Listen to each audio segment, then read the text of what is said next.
আজকাল যেহেতু হুটহাট বৃষ্টি নেমে আসছে, তাই তো বিকেলের নাশতায় মুখরোচক কিছু চাই। আর তা যদি হয় খুবই সিম্পল কিছু, তবে তো আর কোনো কথাই নেই। আজকে আপনাদের সঙ্গে দারুণ মজার পটেটো কয়েনের একটা রেসিপি শেয়ার করতে যাচ্ছি। চলুন তবে কথা না বাড়িয়ে শুরু করা যাক।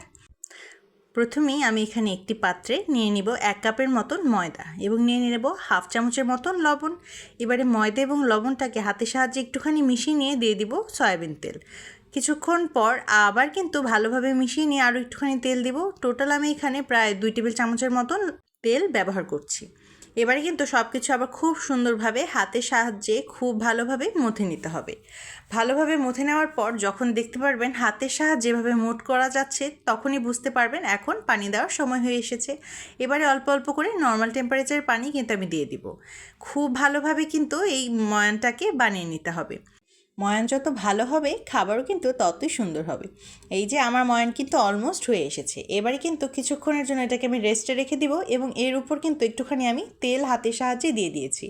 এবারে আধা ঘন্টার মতো এটাকে রেস্টে রেখে এদিকে আমি 2টি বড় আলু সেদ্ধ করে নিয়েছিলাম। এবারে আলুগুলোকে খুব ভালোভাবে চটকে নিচ্ছি। এমনভাবে চটকাতে হবে যেন কোনো ধরনের লাম্পস না থাকে। ভালোভাবে চটকে নেওয়ার পর এই পর্যায়ে আমি এখানে দিয়ে দিব কুচি করে রাখা পেঁয়াজ, ধনেপাতা এবং কাঁচামরিচ। সব কিছু দেওয়া হয়ে গেলে কিন্তু এই পর্যায়ে দিয়ে দিব একটুখানি লবণ, প্রায় এখানে 1/3 চামচের মতন লবণ ইউজ করেছি, এবং দিয়ে দিব হাফ চামচের মতন চাট মশলা। ব্যাস, আর কিছু কিন্তু অ্যাড করব না। এবারে সব কিছুকে খুব সুন্দরভাবে মিশিয়ে নিতে হবে। আমার এই রান্নায় অথবা এই স্ন্যাক্স আইডিয়াতে কিন্তু আর কোনো ধরনের মশলারই প্রয়োজন নেই। এবার কিন্তু তৈরি করে রাখা ময়ানটাকে বেলে নেওয়ার পালা।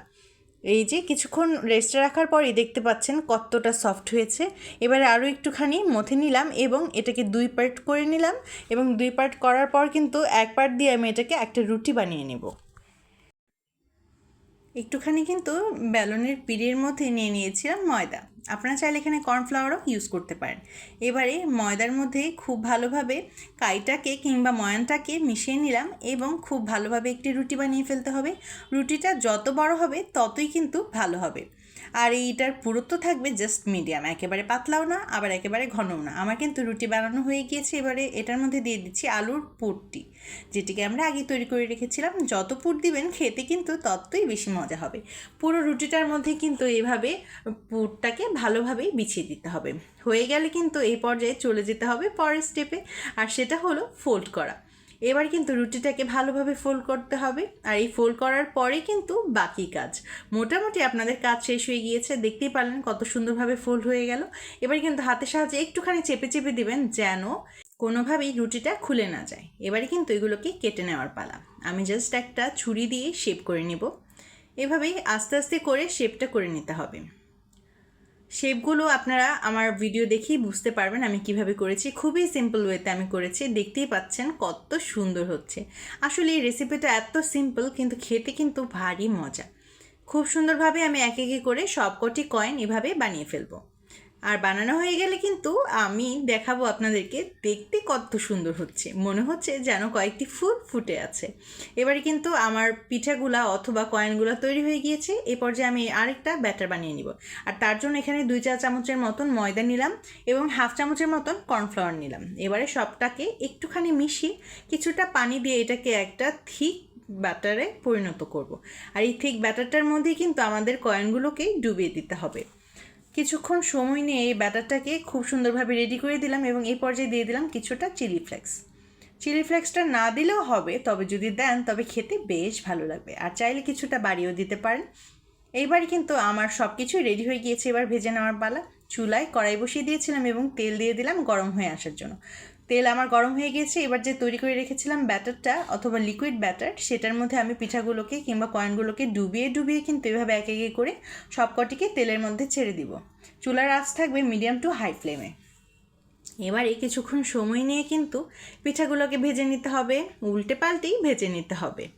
নাশতায় কী যে আমরা খাবো অনেক সময় আমরা ভেবেই পাই না, তাই আজকে ভাবলাম এই মজাদার রেসিপিটি আপনাদের সঙ্গে শেয়ার করা যায়। এটা বানানো আহামরি কোনো কঠিন না, আর ইনগ্রেডিয়েন্টও সব আমাদের বাড়িতেই থাকে। এই যে এক পাশ হয়ে গেলে কিন্তু আমি এগুলোকে উল্টে পাল্টে দিচ্ছি। উল্টে দেওয়ার পর আরও কিছুক্ষণ অপেক্ষা করতে হবে যেন পরের পাশটাও হয়ে যায়। এভাবেই করে কিন্তু যতক্ষণ গোল্ডেন ব্রাউন কালার না হয় ততক্ষণই ভেজে যেতে হবে। আমার কিন্তু পিঠা অথবা কয়েনটা প্রায় হয়ে এসেছে।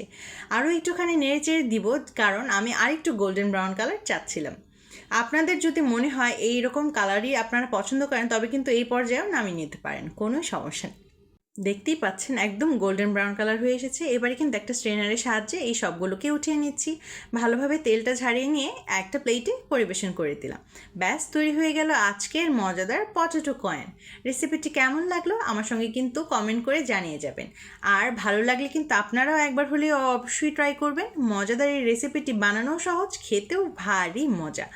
আর মজাদার রেসিপিটি আপনারা যে এতক্ষণ ধরে দেখলেন তার জন্য আপনাদেরকে অনেক অনেক অনেক ধন্যবাদ। একটা ভেঙে দেখালাম, দেখতেই পাচ্ছেন কতটা লোভনীয় হয়েছে। সবাই ভালো থাকবেন, সুস্থ থাকবেন। আল্লাহ হাফেজ।